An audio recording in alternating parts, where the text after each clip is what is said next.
क्षमा breaking Jain news.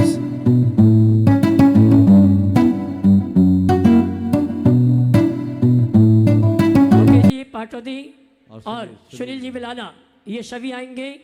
चित्रांकन का कार्यक्रम संपन्न करेंगे। बहुत ही सुंदर चित्र, पहली बार। भैया कला का नाम क्या है आपका?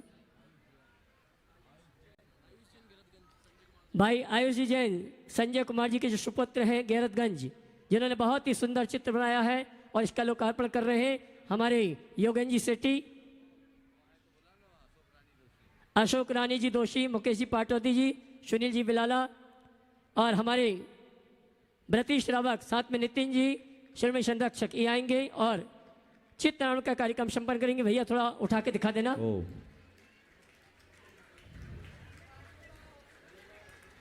साइड में हो जाना। विद्यासागर नाम नहीं है किसी संत मुनिराज का, ये तो कल्प वृक्ष की छाया तरवर है इतिहास का, ये तो कल्प वृक्ष की छाया तरवर है इतिहास का। विद्यासागर नाम नहीं है किसी संत मुनिराज का, ये तो कल्प वृक्ष की छाया तरवर है इतिहास का। और आइए आप सभी की ओर से दीक्षा कल्याण के पावन अवसर पर एक बार इस कलाकार का जोरदार अभिनंदन कर दीजिए। बहुत ही अच्छी कृति इसने तैयार की, जिसमें कोई किसी तरह के इंक का प्रयोग किए बिना सीधे कीलों के माध्यम से और कॉपर के तार, तांबे की कील और कॉपर की ही तांबे की तार से इन्होंने इसकी संरचना की है। एक बार इसका अभिनंदन करें और कमेटी उनका सत्कार भी करे। हाँ जी, महोत्सव कमेटी सम्मान का कार्यक्रम संपन्न करें, दुपट्टा आदि पहना के। और आइए बिना किसी भूमिका के आप सभी की ओर से परम पूज्य मुनिवर से निवेदन है, अपनी दिव्य देशना के माध्यम से हम सभी को सदुपदेश देकर हम सभी का मार्ग प्रशस्त करें। दोनों हाथ उठा के जयकारा लगाएंगे। बोले परम पूज्य मेरे श्री प्रमाण सागर जी महाराज की। ओम नमः। जय बोलो। ओम जय बोलो आदिनाथ भगवान की जय। अहिंसा परमो धर्म की जय। परम पूज्य आचार्य गुरुवर श्री विद्यासागर जी महाराज की जय। बोले परम पूज्य श्री प्रमाण सागर जी महाराज की। नमोस्तु महाराज श्री, नमोस्तु नमोस्तु। हम पारस सेवा मंडल का सभी मुनिराजों के चरणों में त्रिबार नमोस्तु। छोल्लक जी के चरणों में इच्छाई महाराज जी, इच्छामी इच्छामी। महाराज श्री मेरी शंका ये है कि वर पक्ष और वधु पक्ष में वधु पक्ष को झुकना क्यों होता है? और महाराज श्री आदि नाथ भगवान की दो पुत्रियां थी, ब्राह्मी और सुंदरी, उसमें भी ऐसा प्रसंग सुनने में आता है कि उन्होंने दीक्षा इसलिए ली थी कि हमारे पिताश्री को झुकना पड़ेगा। और महाराज श्री प्रथमानुयोग में स्वाध्याय में भी आता है कि पहले के राजा महाराजा जब किसी दूसरे राज्य को जीत लेते थे तो हारा हुआ राजा अपनी बहन बेटी की शादी जीते हुए राजा से कर देता था। तो महाराज श्री ये झुकने का प्रतीक झुकता क्यों है? मतलब अपनी बहन बेटी को शादी करके झुकने का प्रतीक क्यों माना गया है? महाराज श्री विरोधाभास ये हो रहा है कि वर्तमान में जहाँ हम स्त्री जाति को सम्मान और सम्मान की निगाह से देखते हैं, तो महाराज श्री इसमें विरोधाभास थोड़ा सा हो रहा है। नमस्ते महाराज श्री, शंका का समाधान कीजिए। अगर भारत की परंपरा और इतिहास को हम देखेंगे तो इसमें हमें गौरव और गरिमा दिखेगी। काश हम इसे समझ पाए। सबसे पहले वर और वधु, वर पक्ष और वधु पक्ष। आपने कहा वधु पक्ष को झुकना क्यों पड़ता है? हमारे देश की परंपरा है, जो बड़ा होता है वो विनत होता है, वो नत होता है। जो झुक रहा है वो छोटा नहीं है, बड़ा है।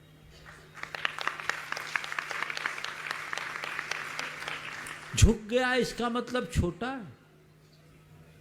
अरे झुकने वाला बड़ा है, अकड़ने वाला खोटा है। बात समझ में आ रही? हम झुक गए इसलिए छोटे हो गए, ऐसा कहने वाला अहंकारी है। हम गुणी हैं इसलिए हमें झुकना है, ऐसा समझने वाला विनम्र है।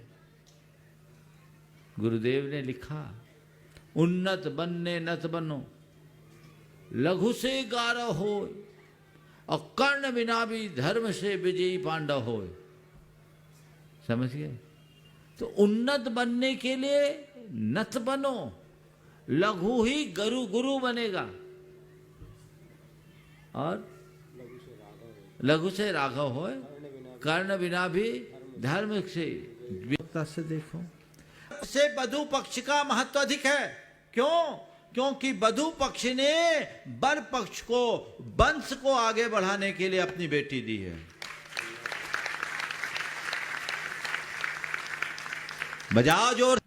एक अलग एनर्जी का विस्फोट मेरे अंदर हुआ।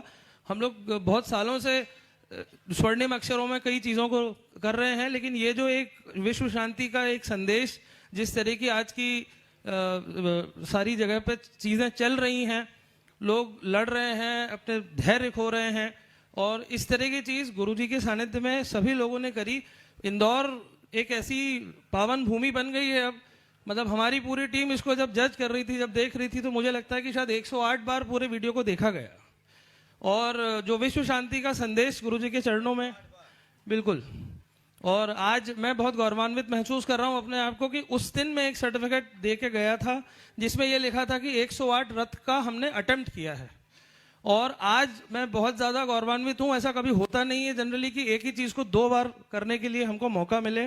मैं अपने आप को बहुत ब्लेस्ड मानता हूं कि गुरुजी से 2 बार सामना करने का मौका मिला, उनके चरणों में आशीर्वाद मिला। और आज मुझे बोलते हुए बहुत गौरव हो रहा है कि इस धर्म प्रभावना समिति ने इसको इंग्लिश में लिखा हुआ, आई एम सो सॉरी कि मैं हिंदी में नहीं बोल पाऊंगा, largest chariot cavalcade the world record has been achieved by Dharma Prabhavana समिति। 15 नवंबर रथवर्तन महामहोत्सव में 108 रथ, लार्जेस्ट कैरियट कैवलकैड, जिसके लिए विश्व शांति के लिए किए गए। तो आज ये मैं बहुत छोटा हूँ इन चीज़ों को करने के लिए। आप देख सकते हैं कि मेरी हालत थोड़ी सी ऐसी है। महाराज जी की एनर्जी मेरे अंदर आ रही है, मुझे ऐसा लग रहा है। और मैं चाहता हूँ कि पूरे इंदौर को यहाँ से तालियों का गड़गड़ाहट जाए, और पूरे जिस तरीके से विश्व रिकॉर्ड बना है, स्वर्णिम अक्षरों में आया है, और विश्व शांति वाकई में ज़रूरी है। बहुत सारे सवाल यहाँ लोगों ने करे।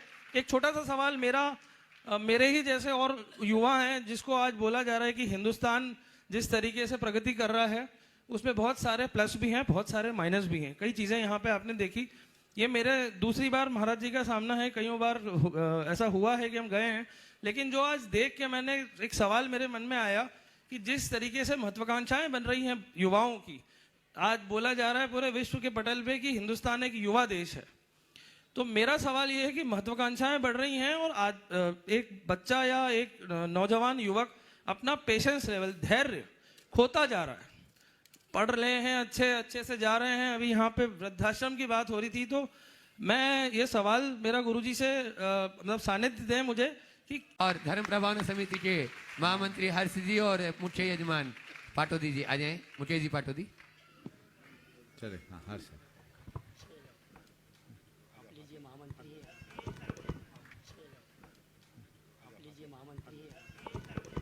इस पंच कल्याण प्रतिष्ठा महामहोत्सव के भी जो संयोजक है। और प्रश्न मैं चाहूँगा पंच कल्याण प्रतिष्ठा महोत्सव के संयोजक हर्ष जी जो है, हम अपने बीच में जो वेलजी जैन जो कर्मठ कार्यकर्ता भी हैं, उनका भी सम्मान धर्म प्रभावना समिति की ओर से यहाँ पे किया जाए। धर्म प्रभावना समिति के पदाधिकारी आ जाएं। यहाँ के अध्यक्ष जी विनोद जी आ जाए। विनोद जी श्रीपाल जी। चलिए, देखिए अभी जो बात आप सबके बीच रखी गई, ओ हो गया। हाँ, एक बार सभी लोग करतल ध्वनि से इनका सम्मान कर दें। बहुत अच्छा। अभी जो बात इनने की वो तो ठीक ही है। ये एक बहुत बड़ा इतिहास बना।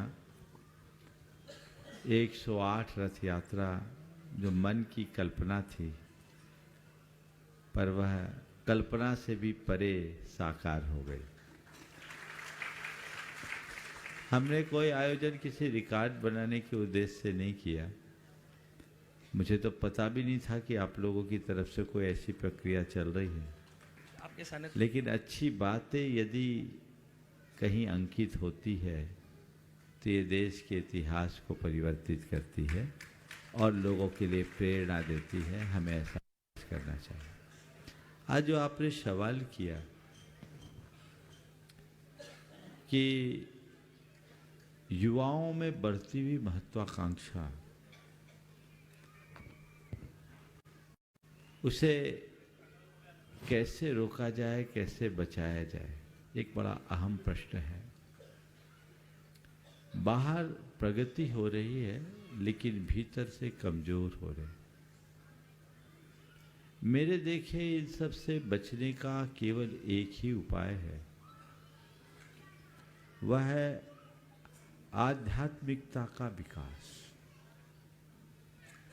हम एक आध्यात्मिक क्रांति जगाना चाहते हैं जिसकी सारे जगत को आवश्यकता है, क्योंकि बौद्धिक और भौतिक रूप से समृद्ध मनुष्य जब तक आध्यात्मिक रूप से समर्थ नहीं बनता तब तक उसके जीवन में संतुलन नहीं आ सकता। अल्बर्ट आइंस्टीन से किसी ने एक बार सवाल किया था कि आपने एटॉमिक पावर का इन्वेंशन किया है, ये क्यों किया? उन्होंने जवाब दिया, जगत के कल्याण के लिए।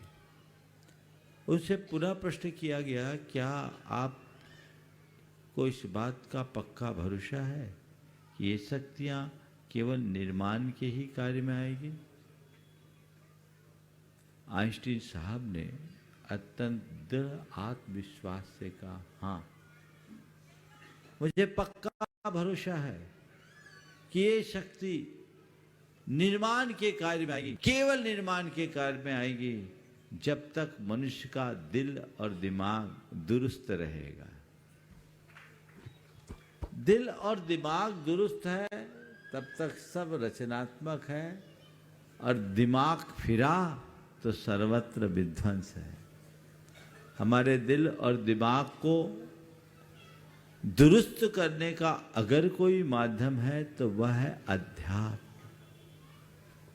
भोगवादी मनोवृत्ति से मुक्त कर यदि हम आध्यात्मिकता से जोड़ लें, आध्यात्मिक दृष्टि का विकास कर दे, तो ऐसे लोगों में आत्मविश्वास बढ़ेगा, सहिष्णुता का विकास होगा, धैर्य आएगा, गंभीरता आएगी, और अहिंसा, प्रेम, परस्परता, आत्मीयता जैसे परंपरागत मूल्यों के प्रति आस्था बनेगी, जो हमारे जीवन का मूलभूत तत्व है।